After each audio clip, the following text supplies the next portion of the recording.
clutch. Francisco Lindor is in the MVP conversation, and Francisco Lindor has been the catalyst for this great Mets run. 888-808-1019 is the number to call. Tommy Lugauer, Loogy, a special Evan and Tiki today because there is no Evan, there is no Tiki, there is no Sean Marash.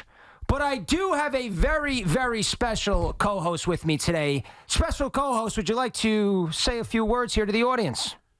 Yeah, I would. How are you? First, I'd like to say, look at you. Look at you. Look at how you've grown.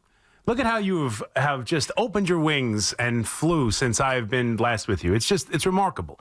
I mean, you're on top of everything. You're the future. You're this, you're that. Generational talent. All of a sudden, you're a positive Met fan, which I don't believe for a second. Positive Tommy, yes. Yeah, no, I don't believe for a second. How often? Well, how dare you question my validity? When you wake up in the morning, do you look in the mirror and lie to yourself every day, prepare you for this? Or does it just kind of come natural to you and you know that you're going to have to just deal with it now that you've decided to go this route? No, so Positive Tommy is not a liar. Positive Tommy, of course, is undefeated. And Positive Tommy bangs a drum of positivity, Big Mac. And you should know this, fighting Yankee fans for years. Yes. I woke up one day as a 38-year-old. I'll be 39 this month. Send me money. And I said, I'm no longer going to be negative. There are way too many negative voices from Met fans. I have a voice. I have a platform. I became Positive Tommy, and the Mets have rewarded me with my positiveness. And that's why I'm a generational talent. Okay, I'm just, I've seen you. I've worked with you. I've spent time with you. With Negative Tommy. Oh, yeah, with Negative Tommy. I don't know this Positive Tommy. I know Negative Tommy. I know severely Negative Tommy. I know Tommy who was afraid every time the Yankees stepped on the field with them, or the Braves stepped on the field with them, or the Phillies stepped on the field with them, that they were going to be outclassed, embarrassed. And it was just, it was impending doom around every corner. And suddenly, just look at you. Look at you. Good for you. Yeah. I don't buy it, but good for you. Well, you should buy it because Positive Tommy is here to stay, and Positive Tommy has been rewarded because you're right. Yes. When Negative Tommy was afraid of the Braves, Negative Tommy was, of course, afraid of the Yankees. Right. And let's be honest, since I become Positive Tommy, the Mets are now the big brother. We won 4, you guys ridiculous. won 0. Well, we won 4, you won 0. That's true. So Positive Tommy, of course, is undefeated. I just wanted to change my entire outlook as a sports fan because negativity just really didn't fit well with me. And I felt like this entire fan base and this entire franchise of the Mets, when Steve Cohen bought this team and it was no longer the Wilpons and we were no longer shopping on the clearance rack, I thought we were going to be positive. But a couple of years in, I'm like, everyone's being so damn negative. So that's not why we were so excited when Steve Cohen bought this team. Where is the positivity? And I have to be the one, Positive Tommy, to lead the way. Well, I'm glad. I'm happy for you. I'm glad you're leading. You opened the show. I mean, we did a bunch of shows together. The dynamic is flipped. It's weird. I'm happy for you. Well, you're dripping with sarcasm. No, and I'm not. I'm not appreciate at all. it. No, you are. I mean, this is just passive-aggressive at its best form I've ever seen. Well, you know me. I'm the same. You've changed to positivity. I've kept my passive-aggressiveness. That's how it works. Yes, the Midnight Rider here, of course, Chris McMonagle. And how are you, everyone? Yeah, great. Well, Chris McMonagle. Yes, I'm the secret co-host. I didn't know I was going to play, whose name is it anyway, or whatever game you were trying to play with me. But yes, I'm here. I'm back. It's me and you. Good to be with you. And yes, Lindor is one hell of a baseball player and came through the big hit. But I will tell you, in my opinion, it was not the biggest hit of the game. Alvarez was the biggest Absolutely. Hit. Alvarez, who's struggling, who I think is not the face of the franchise, but will be, who you can point to a bunch of things with this Met team, right? Lindor moving to the lead-up spot. Martinez getting hot and hitting the walk-off home run against Miami. Obviously, the glove being tossed into the stands, the meeting. There's a bunch of different lines of demarcation where you can say where this season went, Positive Tommy, if we will. And I think one of them, without question, is Alvarez returning from injury. Yes, he's struggled offensively, but he means so much to this team. And as they are being shut down for a second consecutive night since the second inning against one of the worst bullpens in baseball, to have that ninth inning where you're facing, I guess, their best reliever. I don't know if they have such a thing in Colorado, but I guess you're facing their closer, their best reliever. You're tied 2-2, and you're about to lose, and it feels like. I know you're Positive Tommy. I know Met fans are sitting on their couch watching late night West Coast baseball, assuming this thing is going to go the wrong way. They're going to lose a series to the Angels. They're going to lose a series to Colorado. It's disaster. And then to lead off the ninth on a 3-0 pitch, he hits one off the wall, and immediately the feeling changes. Immediately. I know that in previous lifetimes, for you would have been Negative Tommy and assumed they wouldn't get that run in. That's correct. But I think most people I felt watching it, there you go. They're going to figure it out. I thought that was an enormous hit for Alvarez to get to third base. A couple walks in front of him obviously lead to the bases loaded situation. And, of course, Lindor, who's been enormous for this team, comes through with the big hit. But for me, the setup of that inning where the game changed was the Alvarez hit. No, you're spot on with Alvarez. He's sort of the OG Anunoby of the Mets, and what he does for this pitching staff. The ERA is way better when he's behind the dish. I think even at 22 years old, he is the leader of this team. It is going to be a lot of fun watching him and Vientos hit homers for years to come. That was a big hit. He's been scuffling. He really needed it. I thought what I loved about the Alvarez triple, it really stuck out for me. Yeah. So you're aware of the celebration the Mets have, which of course the Yankees are trying to copy now, and they're doing their own thing. But the Mets started it with right. the You're right. No, the Mets started celebrations. You're right. The booty slap. No, that's right. But there was no one even thought to celebrate. Everyone was just standing before the Mets. Nobody knew to stand in line. Then the Mets came up with it, and the Mets came up with celebrations, and they figured out everything. Well, now that the Mets are big brother and the Yankees are little brother, little brother always copies big brother. The Mets have been doing the booty slapping, and now the Yankees point at their eyeballs when they get a hit. Mets started first. Okay. So when facts are the facts. So Alvarez gets the triple, and they're in the thin air. They're in Colorado. He was so winded. He was so out of gas. He couldn't do the celebration. He couldn't do the booty slap. Guy basically was going to pass out from oxygen deprivation. Yeah. So I thought that was good. But my thing with Lindor, and I don't know if you heard it, a couple days ago, me and Tiki were doing the show, and we had a caller, and I'm sure we won't hear from this caller today, but he came on the air and said the only reason, and there's a lot of Francisco Lindor haters, there's less now, or they're, basically taking a nap or they're in captivity. He said that Lindor is only hitting this season because he was moved to the leadoff spot and there's no pressure, which is asinine, which is idiotic. That's ridiculous because in a pressure spot there, in a spot where you're right, negative Tommy would have been like, we're going to lose this game, negative Met fans across the board here, and I felt like that series in Anaheim, I could see the negativity starting to creep up. The no fun police are telling me the season's over. Everybody was waiting for them to lose another series here, and that game, Lindor in a big spot with everything on the line, with things starting to slip a little bit. Positive Tommy doesn't feel that way, but others did.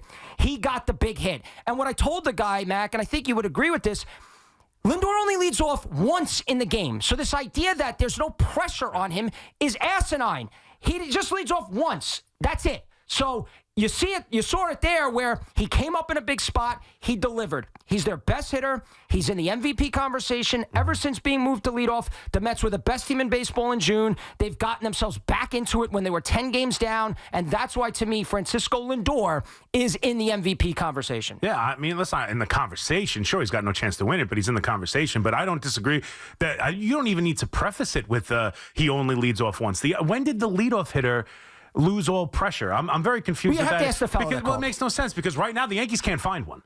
Like, let's be totally honest. There's plenty of pressure to find a leadoff hitter for the New York Yankees right now. Why? I don't know why. Like, he's completely changed the season. I mean, he stepped up in the moment that they needed him most. He calls the meeting, and the meeting does nothing if they don't immediately start to win. The meeting is meaningless. Well, you forgot for him.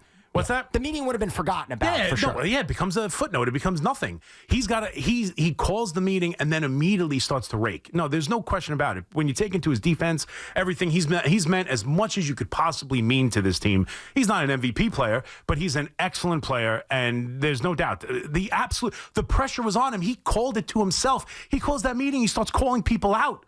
He's like, if you're not, he's like, there's some people who need to look at how they prepare before games, and if it's not working, they need to change. Like, he's literally calling his teammates out. He's got to show up after being, struggling in the first 2 months of the season. Absolutely, Lindor has been incredible for this team. This team's on a good run. Then, their offense has been feast or famine lately, and I'm concerned about the runners in scoring position, but they came through and got a good win last night. Last night was less of a good win. It was more of a thank God we didn't have the disastrous loss. It's one of those losses, one of those wins. They come around every once in a while. It wasn't a great win. It was a solid win, a win you're expected to have, especially when the starting pitcher goes out in the first inning and you got Jason Shreve making his first appearance of the season. Yeah. I mean, you're supposed to win that game. So it's not a great win. You shouldn't be celebrating it, but at least it wasn't the disastrous loss that it would have been if you allowed that bullpen to shut you down for 2 consecutive nights, and Lindor didn't let it happen. 888-808-1019 is the number to call. We will get to the Yankees in a little bit there, but they do have 2 leadoff hitters, Volpe and Jazz. But Aaron Boone, big fan of Loogy, by the way, for some reason doesn't put him in the leadoff spot. Now, more on Lindor here. Aaron Boone's a big fan of Loogy? Yes. When I met him, from Aaron Boone. When I met him, he went, Loogy? And I said, yeah. And I said, yeah, what's up? He goes, you're doing a great job. And I said, yeah, I'm the generational talent. I'm the future of the station. So Aaron Boone, big fan of Loogy. But that doesn't mean I can't. Did he ask about Big Mac? No. He should. No. Because I'm literally in the trenches with him every single night. No. Both him and Brian Cashman should have my name on their fingertips, on the tip of their tongue, because I'm literally in the trenches fighting everyone. I asked him about you. I'm tired of this. I'm tired of this. Keith McPherson gets a shout out. Now he's a big fan of Loogy. Where's my love? You know, it's funny. Because I'm getting lambasted left and right for my Aaron Boone takes. Yeah, it's clearly bothering you. I asked Boone about you. I said, what do you think of Chris McMonagle? And he said, who? Yeah, Anyway, Lindor. I think the reason Lindor's gotten a lot of crap in this town, and like I said, the haters have been more silent, but they're waiting there. We know that. And they moved the goalposts because last year I heard about Lindor. Oh, he only hit when the season was over. And then earlier this year I heard from the Lindor haters that said, oh, he was bad early in the season and the Mets are out of it. Well, he was. But when he started hitting and he's moved to the leadoff spot and got going, this team turned around. I think the hate for Lindor is a few things. Number one, the contract, which, by the way, it's Steve Cohen's money. It's not our money. If our salaries dropped on the floor, Steve Cohen wouldn't pick it up. He's a billionaire, so who cares what he's making? And by the way, Lindor has lived up to the contract. He was great last year. He's been great this year, so he's lived up to that. He was great last year? He was great. 30 home runs, 30 steals, 100 runs. The issue, and sorry to interrupt you, the issue with Lindor and the hate for him is last year when the team was collapsing in June, he was nowhere to be found. This year's different. But that's what, let's be honest about last year. He might have ended up with a great year. It wasn't until the season was dead. Like, that's the issue with Lindor. Now, I'm on step with you completely about what he's meant to them this year. But you got to admit, last year and at the beginning part of this year when it felt like the season was dying, where was Lindor? He turned it on this year just in time. But it's also because of Nimmo turning it on. It's also because of every single player up and Bader having a career year, Iglesias having a career year, Taylor having a career year. I can list on, other than Pete Alonso, everybody in this freaking lineup, Vientos, who we all celebrated. I remember I was filling in for Sal Licata the day they signed JD Martinez, and he called up into the show and was thrilled to be sending Vientos back to the minors. This guy's got a 900 OPS. He's killing star. It. Yeah. So, yes, Lindor, no doubt, but it takes a village, and they needed everyone else to step up with Lindor. He led them, but the difference is last year he was terrible while the season was collapsing in Pittsburgh in June. Yeah, look, the lineup is obviously very deep, and that's been a big part of the Mets' success. And I felt going into the season that the Mets would have a very good lineup, a special lineup, and they've really been that. I mean, they've been struggling a little bit lately with runners in scoring position, but the reason why I have to continue to feel like I have to defend Lindor is because even a couple days ago, when Lindor's having this, in my opinion, MVP type of season, you have callers saying, oh, he shouldn't be, he's in the leadoff spot, it's no pressure. And I think it just goes back to people just don't like this guy.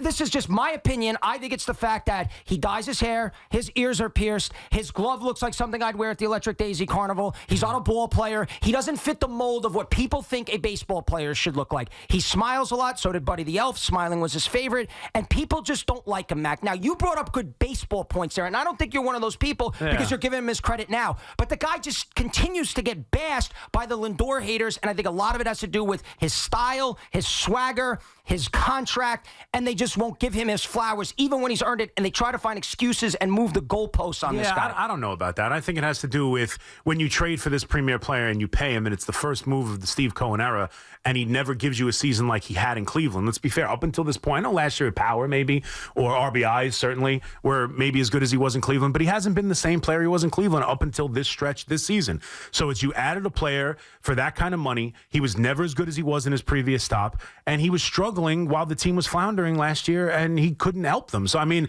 I don't think it's so much about the stuff you're saying. Are there pockets of Met fans who might feel the way you feel or the way you think they feel? Possibly. But I think it's much more of a baseball reason. And I don't think there's much hate for him right now. I think this is positive Tommy overreacting to a couple dopes here. I think the feeling around Lindor, listen, he can't go into a slump. I'll give you that. All right. There's very little. If he struggles for the next month, you're going to hear it because he's got to be the guy. And as they are now, a half a game out of the third wild card, if that continues to get bigger, right? If it's 3 games while Lindor's struggling, if it's 4 games while Lindor's struggling, sure, he's going to get some hate. But right now, I think you're a little over the top with MVP, but I think most people are pretty positive about what Lindor's doing, no? Yeah, yes, but I still think there's people like that don't think he should be the MVP, and we haven't heard. He shouldn't be the MVP. Well, he's definitely in the conversation. We haven't heard from the batting average police. I'm sure we will. 888-808. 1019. By the way, Mac, have you made any vacation plans for October yet? Have I made any vacation plans? No, I'm a Yankee fan. I don't make vacation plans. Because I wouldn't, because the Mets will be playing baseball. I'm worried, but the Yankees are going to be playing baseball further. You're a New Yorker. Well, that's how it goes. Like, radio host. Remember, we heard all this stuff last year. They won 2 years ago. They won 101 games. They're better than the Yankees. Mets will be playing postseason. The Yankees only won 99 games. Right. They won 101. Yeah. And then, the Yankees were playing in the ALCS, and the Mets were out in the wild card. So you haven't made vacation plans in October? Is that what you're telling me? I don't make vacation plans. I know this is new to you, that you keep October open. Right. I do this every year. Gotcha. I make sure the October's open every single year. But I just want you to let you know that if you were planning on it, or you go apple picking, even stuff like pumpkin picking, don't. No hayrides for the McMonagles because the Mets will be playing baseball. But my point is my schedule is always open on October because I recognize that my baseball team always plays in October. The little brother in town, right? No, 888. So. Yeah, well, four wins for the Mets, 0 wins for the Yankees. And I said this, and I 100% agree with it. During that stretch of hideous baseball, and really, you want to take back the second half of last year, 2021, some of the ugliest we've seen the Yankees play in recent history.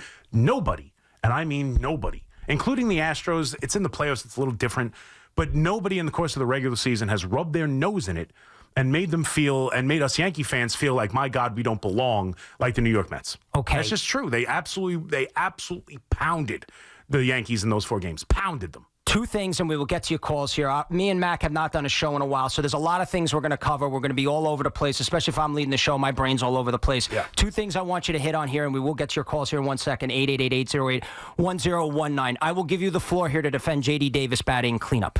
Yeah, I have no defense for it. I understand why he played. I have no idea why he hit cleanup. I can't defend it. He was brought here to hit lefties. And you want to talk about crazy fan base? No, you want to get into it? He had 3 of the worst at-bats at that game at Yankee Stadium. It was embarrassing. That was like the first front row. He was coming off the injury. There was no reason to hit him cleanup. I can't defend it. I understand why he's in the lineup, and I understand why Jones was in the lineup too. I was with Evan the previous week when he played against the Orioles, and I was screaming. I'm like, how is Jones in the lineup against the Orioles? He came through with really good at-bats and an RBI single. So I understood. They traded for him to see if he could hit left-handed pitching. They tried it. But here's the thing about the Yankee fans, and we talk about Yankee fan mindset. He was just picked up by the Baltimore Orioles. Yes, he was. And he'll play the Mets and the Yankees this season. Right. And I guarantee you, every single Yankee fan that killed Brian Cashman, that killed Boone, saying, how the hell could you pick this bum up, is sitting there right now saying to themselves, this guy's going to mash for Baltimore.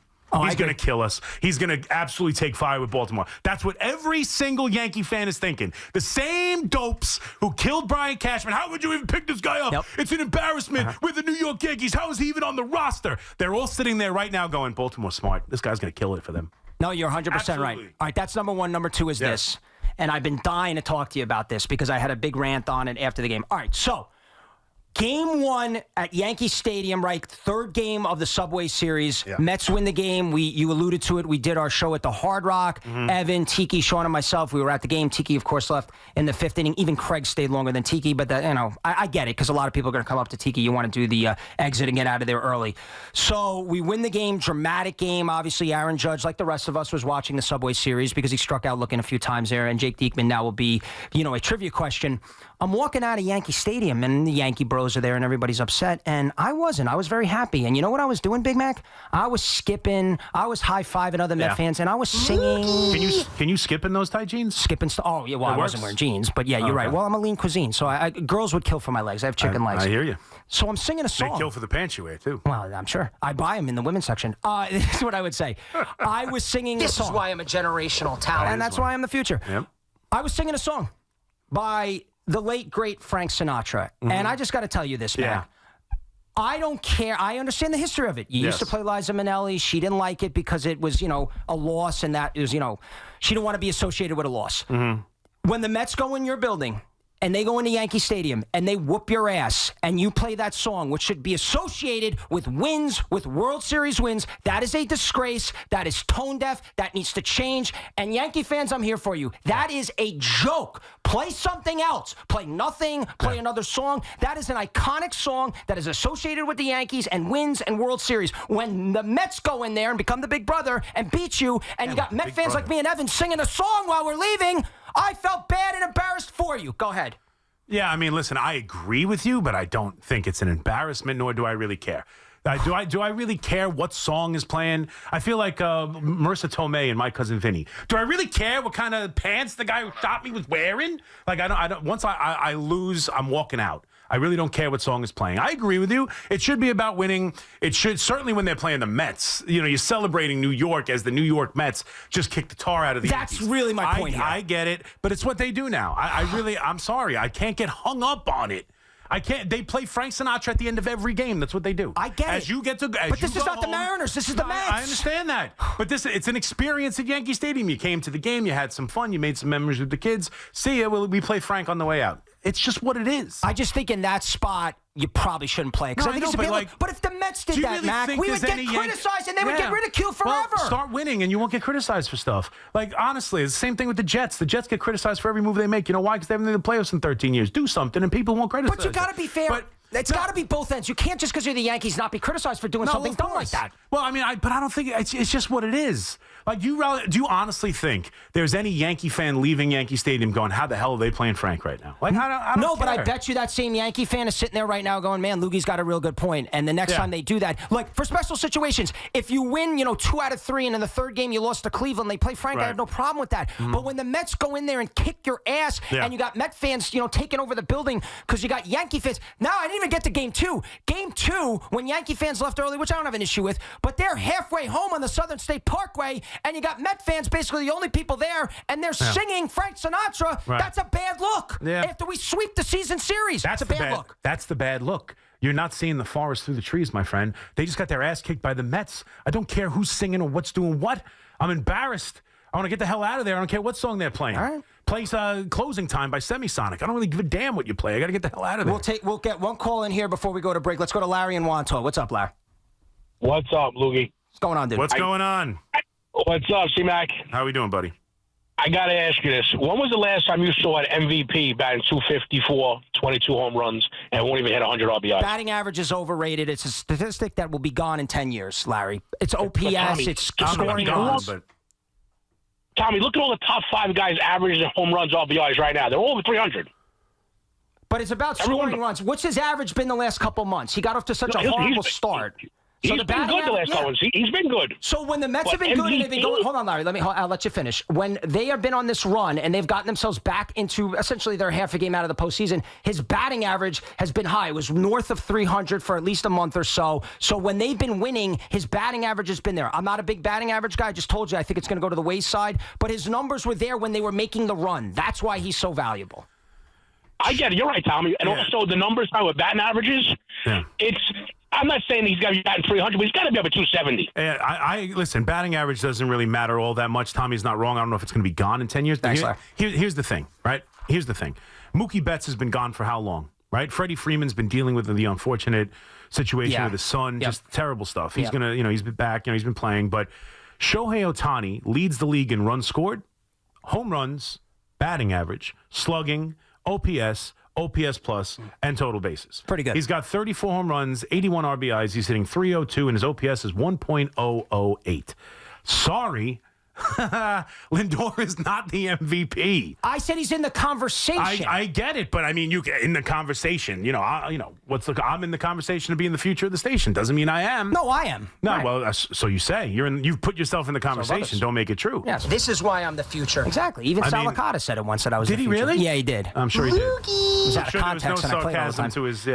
It was dripping with sarcasm. All right, we got to get to a break here. 888-808-1019 is the number to call. A special Evan and Tiki here today. You got Loogy, you got Big Mac, you got a generational talent, you got the Midnight Rider, a reunion, a CNR reunion, a Carton Roberts reunion here on Evan and Tiki. A lot to get to. More of your calls here on the Mets. I have a Yankee, like a checklist here that I want to bounce off, Chris. A lot of Yankee stuff to get into. Giants, first preseason game is tonight. We will get into them as well. We got a Cinco de Five coming up at 5 o'clock. And I'll just tease it this way. I saw a movie for the first time in a while a couple months ago, and Mac has been fighting this fight for decades, and I think it's going to alleviate his pain where he will no longer have to fight this fight anymore. So that'll be coming up as well in the show here, 888-808-1019.